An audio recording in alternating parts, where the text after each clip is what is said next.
everyone, I am Nidhi Agrawal and today we will discuss about one of the most important topic of control system, which is stability analysis.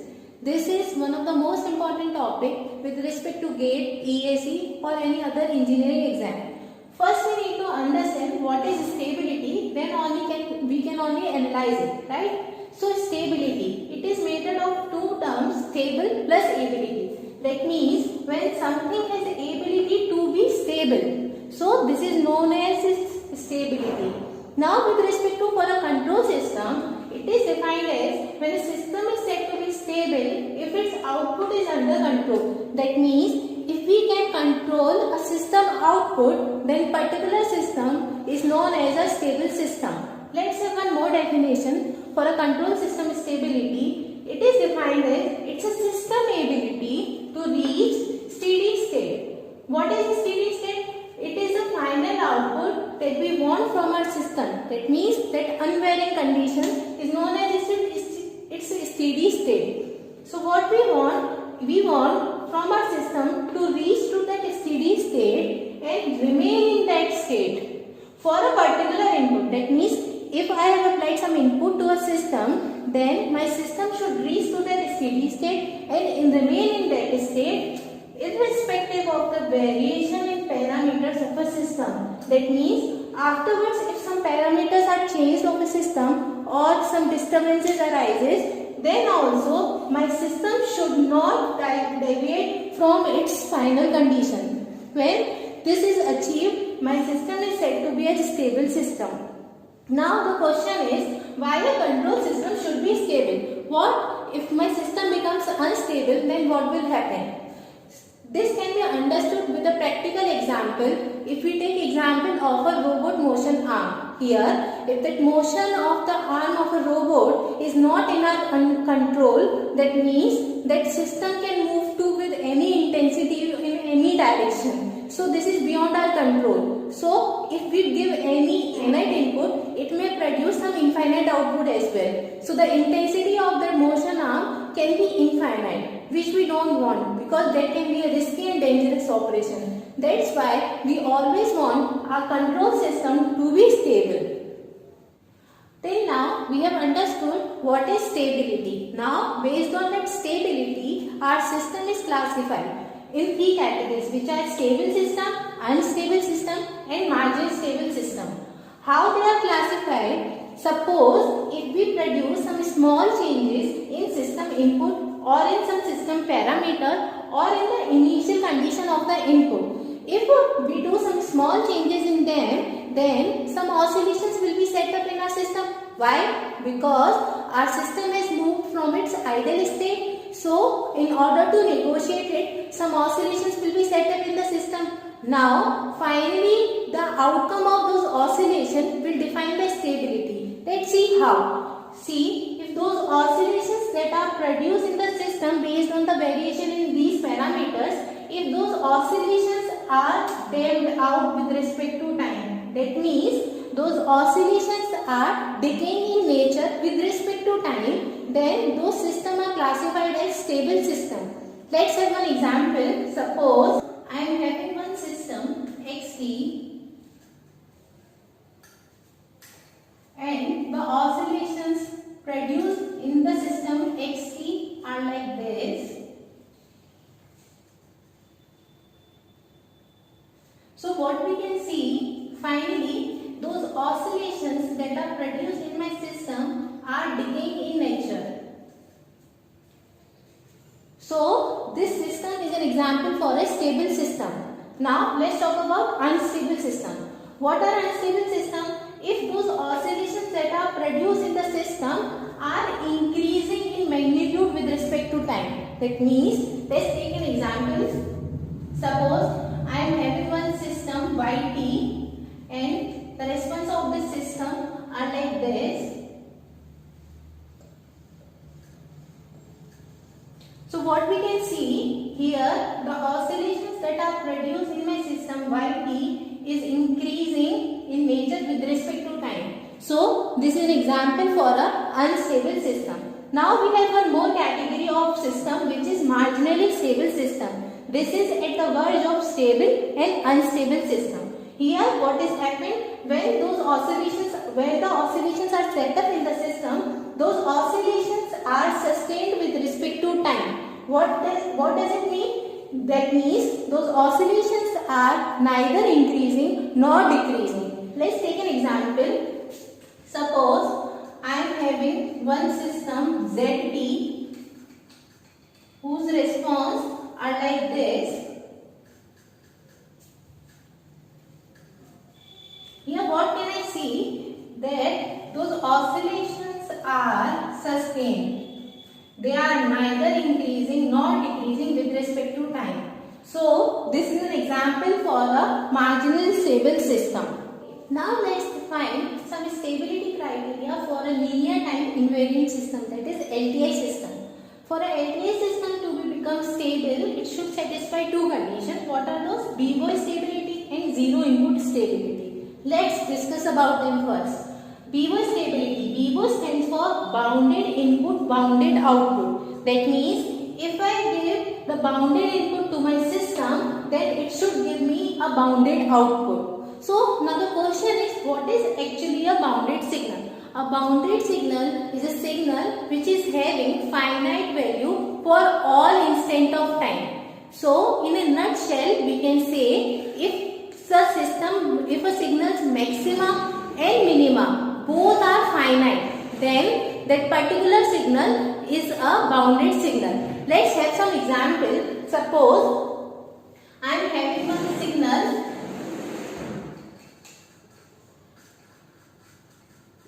I am having a signal xt which is e की power minus at. Let's plot it with respect to time.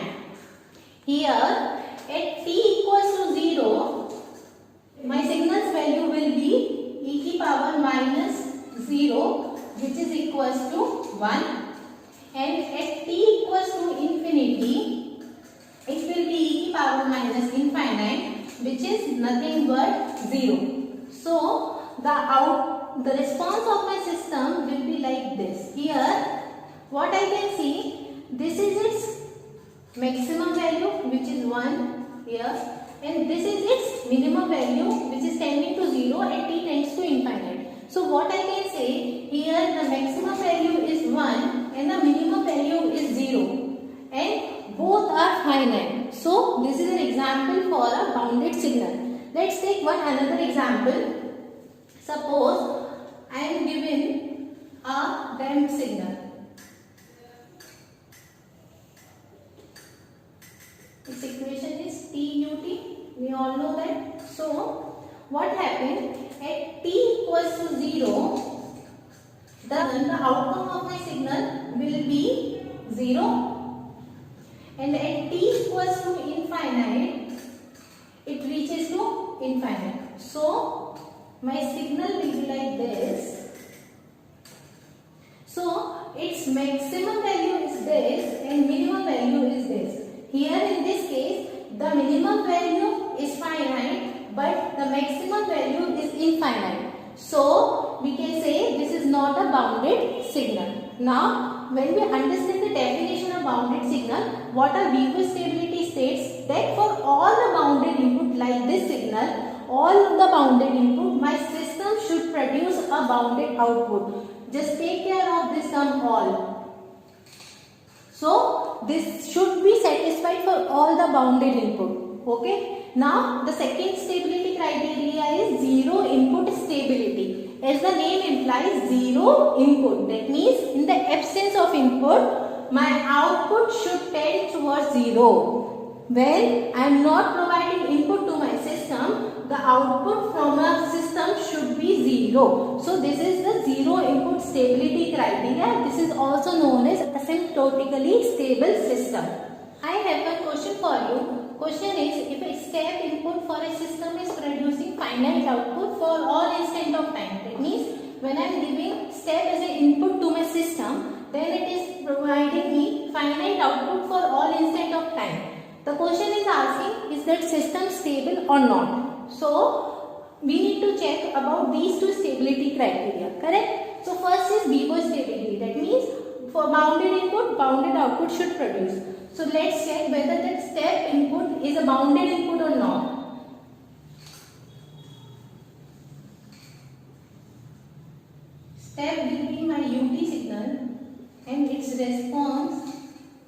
will be, so from minus infinity to 0, its value will be 0. At t equals to 0, it got a step of magnitude 1, and from 0 to infinity, it continues this step value only. So its minimum is 0, its maximum is 1. That means both the minima and the maxima of the signal is finite. So we can say this is a bounded signal. So it is given that for a bounded signal, it is producing finite output for all instant of time. This line, what it implies? All the time it is producing finite output. That means the output is also bounded. So for a bounded input, I am getting bounded output. Now, can we say that the system is stable? No, because I have already mentioned for BOE stability, for all the bounded input, it should produce bounded output. We are given condition for this step input, but we are not aware about the condition for all other bounded input. We can't comment on the stability of a system because we are unaware about how they will actually behave when we apply all the other bounded input to our system. Is it clear? Till now, we have understood about what is stability and how can we determine the stability for a LTI system. Now let us shift to our main topic, which is stability analysis in control system. How we are going to do stability analysis? We are going to make use of the closed loop transfer function of the system. Here, suppose this is our block diagram which is given to us. Here input Xs is producing output Ys. Gs represents a forward part transfer function and Hs represents a feedback part transfer function. Here this is given in the negative feedback system. Now to do the stability analysis from a closed loop transfer function, we need to follow certain steps. Step number 1, get closed loop transfer function of the system.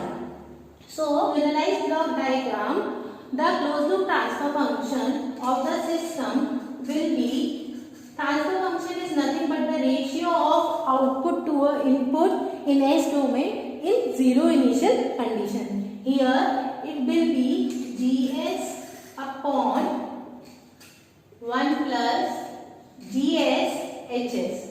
I hope everybody is comfortable about how we got the transfer function of a system.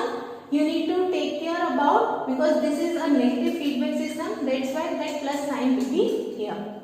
Now, once we got the transfer function of a system, what we need to do? We need to form the characteristic equation and get its root. What is characteristic equation?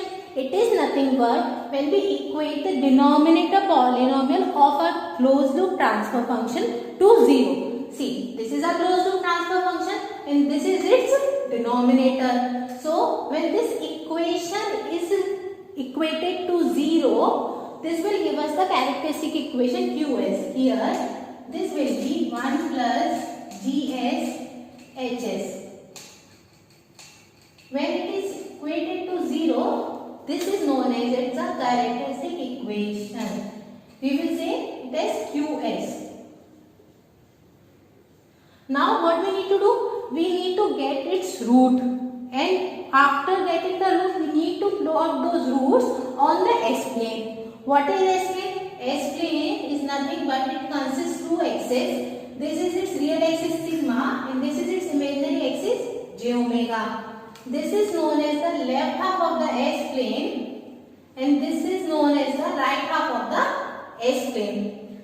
So, once we locate those roots on this S-plane, then based on the location of the roots on this S-plane, the stability of our system is defined. We will see it later on, but here there is one point that we are seeing characteristic equation root. There is one more term for the roots of the characteristic equation, which is nothing but closed loop poles. Why? Because this is a closed loop transfer function.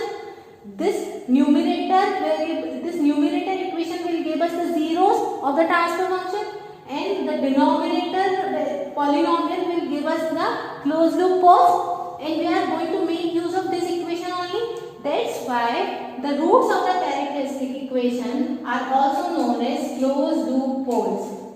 So we can say finally the location of the closed loop poles on the S-plane will define the stability of a system. Let's see how. For a stable system, we need to look at the two terms.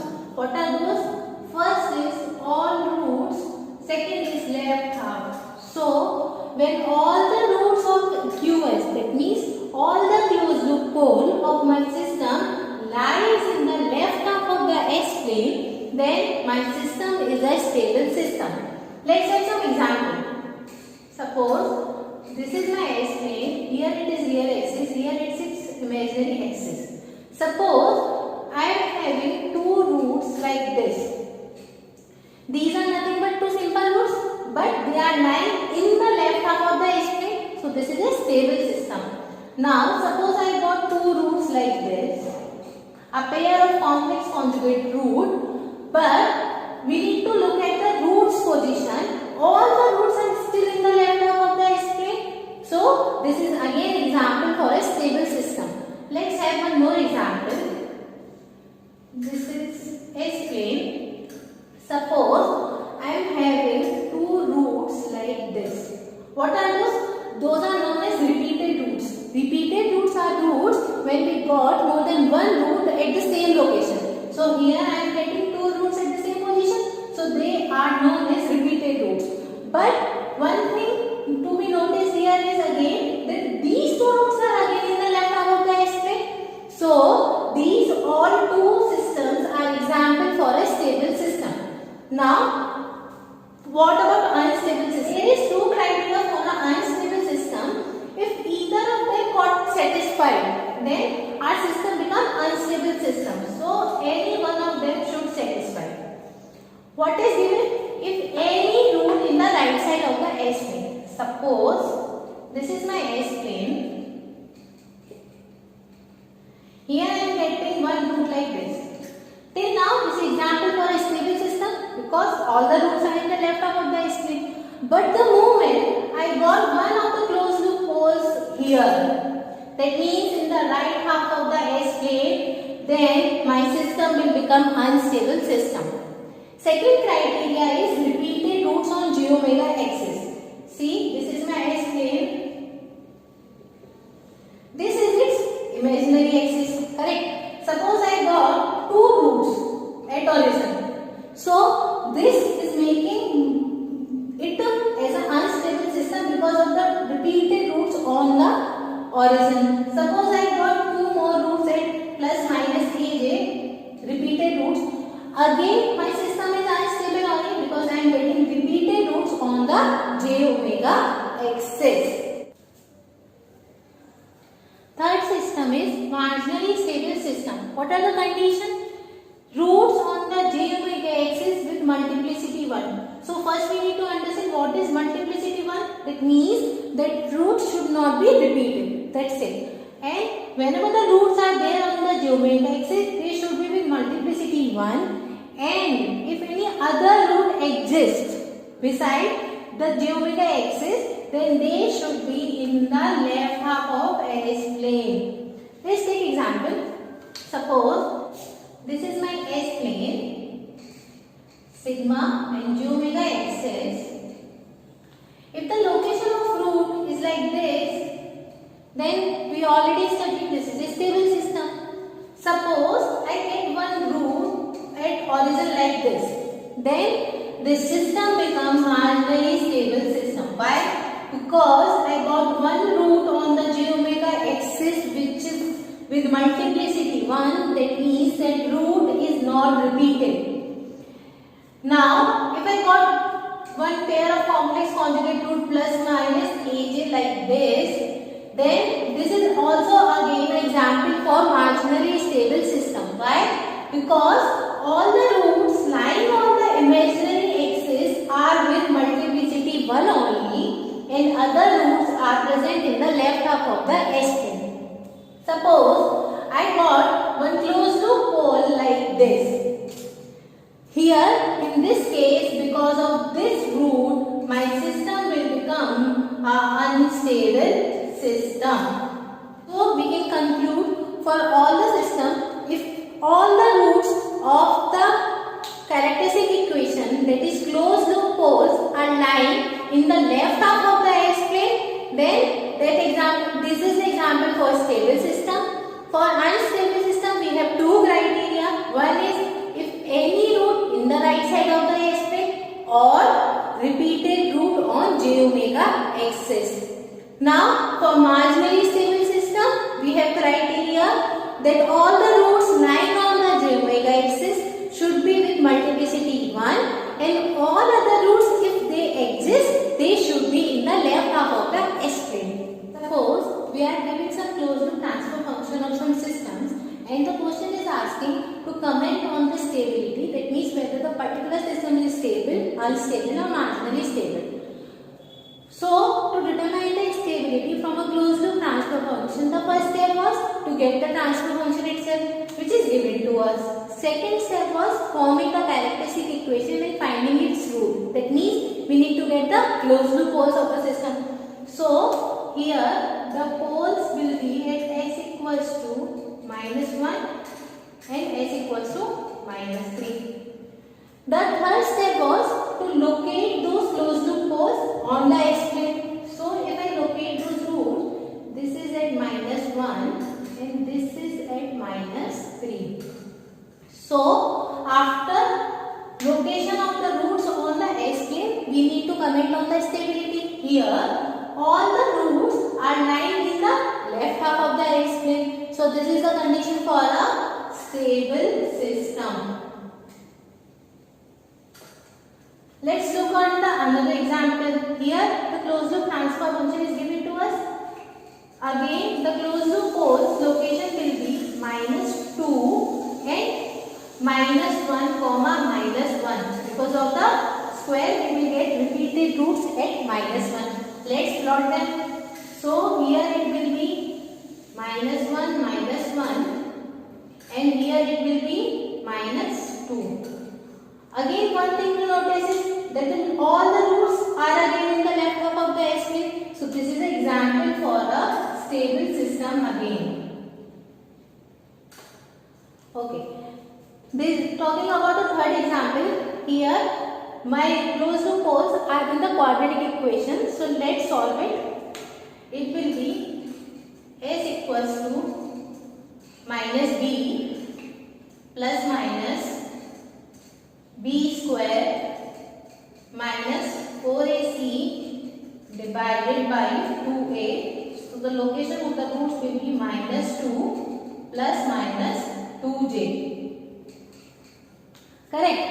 Now let's locate those roots. This is suppose my -2. This is 2j. This is -2j. So my location of the roots is -2 plus -2j. So this is one complex pair of roots. Here also we can notice that both the roots are again in the left half of the S plane. So these are example for a stable system only.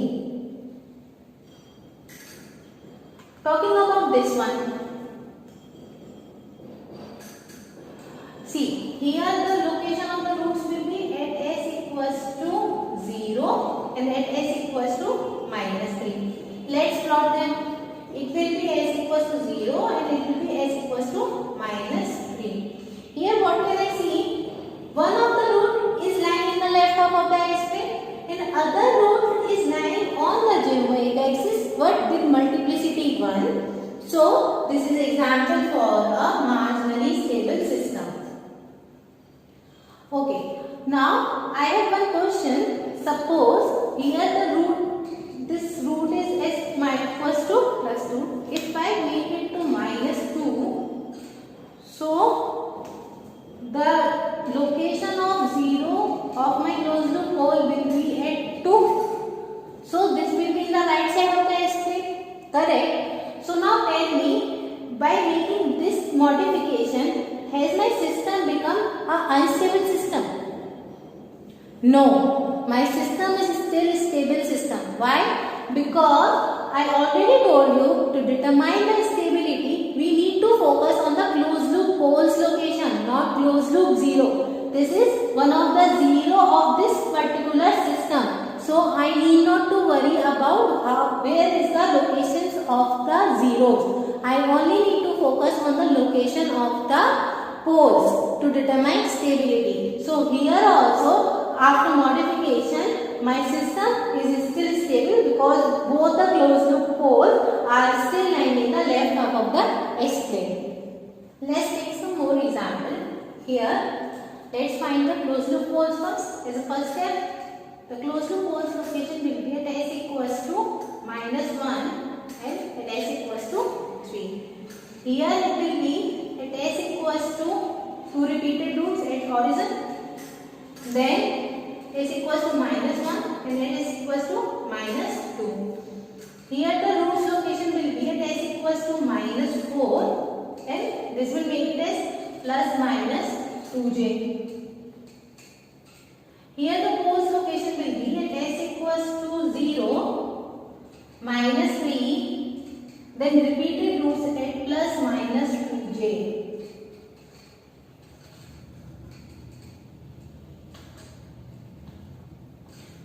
Okay, now we have got all the closed loop poles. So let's locate them on the S-plane. Here it will be -1 and second will be at 3. Here it will be at -1, -2 and 2 repeated roots at origin. Talking about this transfer function, I have got one root at -4 here and I have got one pair of imaginary roots. This is purely imaginary roots. Its real part is 0. So this will be on the j omega axis. That means on the imaginary axis it will be somewhere here or somewhere here. This is +2j and this is -2j.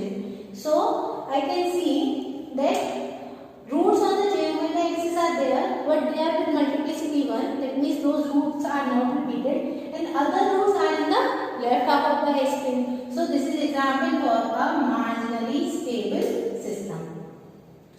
Now this is the last example. Here one root at origin and one root at -3.